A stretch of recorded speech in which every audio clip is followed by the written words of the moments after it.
This was on Hive World Vesperum, a mid-tier industrial zone, mostly automated fabricators and endless slum stacks.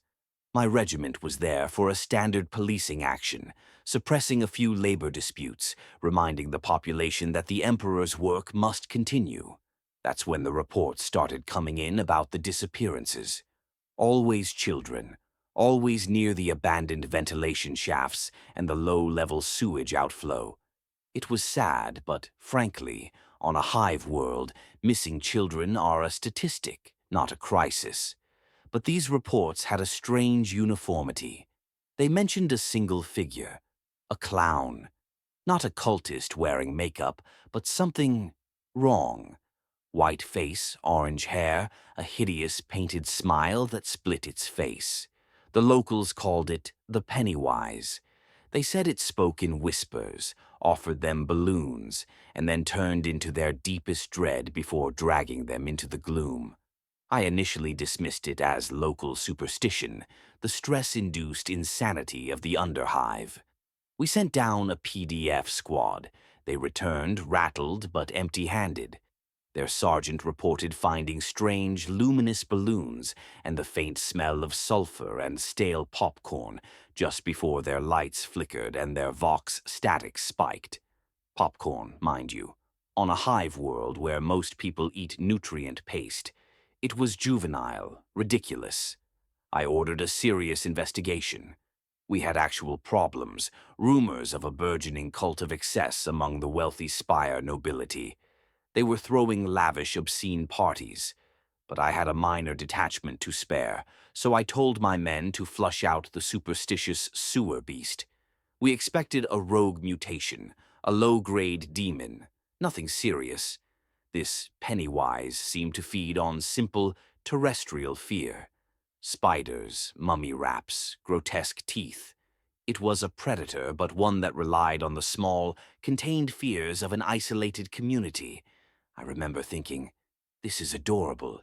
It was a tiny, localized terror, a puddle of fear in a cosmic ocean of dread. It saw itself as an ancient, powerful entity, but it was just a minor psychic anomaly, a tiny tear in the fabric of reality, capable of influencing the weak-minded. It was the epitome of a small-time horror that could only thrive in the absence of true, galactic-scale nightmares. A street bully who never met a real killer. The trouble began when its activities started overlapping with the real problem, the cult of excess. The nobles, seeking ever greater thrills, started venturing into the underhive for slumming parties. They craved intensity, they craved fear, and they found the Pennywise. The clown, full of its own perceived power, tried its standard routine, shape-shifting, flashing grotesque teeth, promising eternal torment. But these nobles weren't afraid of monsters.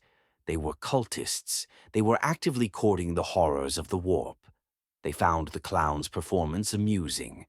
One of my informants, a low-level PDF officer, managed to infiltrate one of these cult gatherings. He reported back, eyes wide, before I had to authorize his immediate termination due to corruption. He said the clown appeared, all teeth and menace, and one of the cultists simply laughed. A chilling, genuine, ecstatic laugh.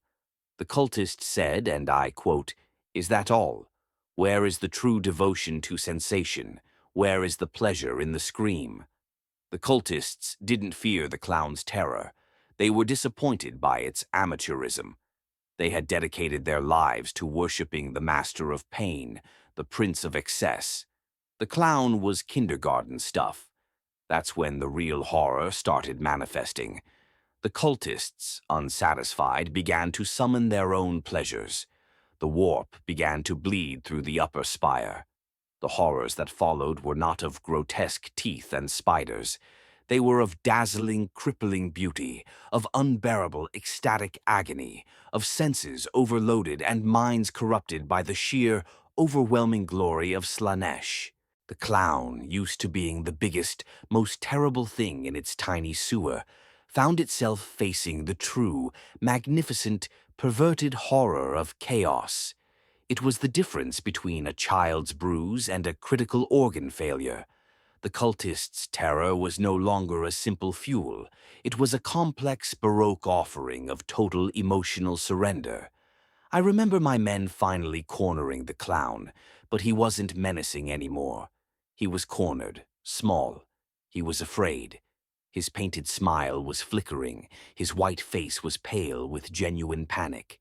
The air around him was thick with the overwhelming scent of a warp tear, the noise of 1,000 ecstatic voices praising their dark prince.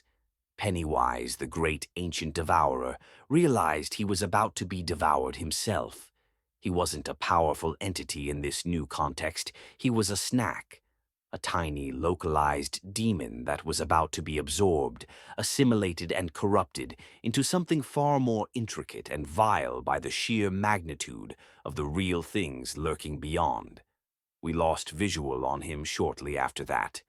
Either he managed to retreat back to his infinitesimal pocket dimension, scared stiff of the true, boundless madness of the warp, or, and this is what I suspect, he was absorbed. His simplistic, physical terror was metabolized by the cult of excess and used as the seasoning for a much larger, more delicious demon summoning. He ceased to be a predator and became a pigment in a greater, more depraved portrait. I always found that story darkly satisfying. It's a good reminder that no matter how terrifying you think you are, no matter how clever your tricks, there's always something bigger, something older, something infinitely more ruthless waiting for you in the darkness. And in the 41st millennium, the darkness is endless. The clown learned that lesson the hard way. He learned that in this galaxy, simple fear is merely the appetizer. Now, I'm out of Amasek. Fetch me another.